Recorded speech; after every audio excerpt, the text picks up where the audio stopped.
l'humanité n'a jamais vécu un phénomène aussi lourd de conséquences, en tout cas à ce niveau-là. C'est un défi considérable pour la France et pour le monde d'ailleurs. La France est peut-être un peu moins touchée que certains autres pays développés, notamment en Europe, mais elle est touchée par le vieillissement. Alors qu'est-ce que c'est que le vieillissement? C'est l'augmentation du poids relatif des personnes âgées dans l'ensemble de la population. Quand on dit poids relatif, ça s'exprime en pourcentage. Et si on prend le cas de la France, ce poids relatif, il se manifeste par le fait qu'en 1901, par exemple, le pourcentage des personnes âgées de plus de 60 ans, c'était à peu près 13%, un petit peu moins de 13%. Aujourd'hui, c'est 26%, on a gagné 10 points, et en 2050, ça pourrait être 34%, donc on pourrait encore gagner des effectifs. Et ça, ce n'est que le vieillissement. Le phénomène plus grave encore, c'est ce qu'on appelle la gérontocroissance.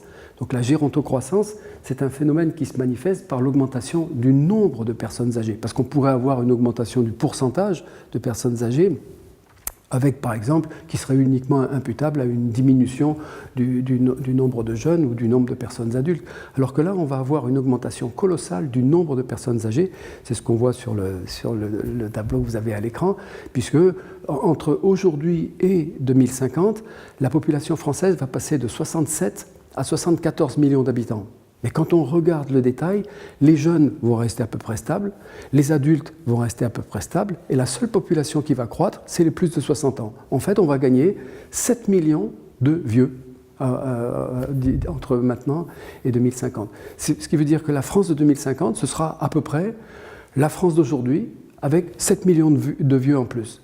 Et évidemment, on ne peut pas imaginer que ça ne produise pas des effets. Surtout qu'à l'intérieur de cette population âgée, on peut le voir sur ce troisième document, c'est le nombre de centenaires qui va augmenter de façon vertigineuse. Les projections de l'INSEE à l'horizon 2050 et à l'horizon 2070, de ce point de vue-là, font état d'une progression gigantesque du nombre de centenaires. Par exemple, aujourd'hui, on a à peu près 20 000 centenaires en France. Si on prend la population du département de la Loire, comme vous le voyez sur ce quatrième document, la population de la Loire, c'est pareil. Elle va progresser à peu près, on a aujourd'hui 766 000 habitants, on va passer à 834 000, donc 68 000 de plus. Mais quand on regarde le détail, il va y avoir 12 000 jeunes de plus, 17 000 adultes de moins et 73 000 plus de 60 ans supplémentaires.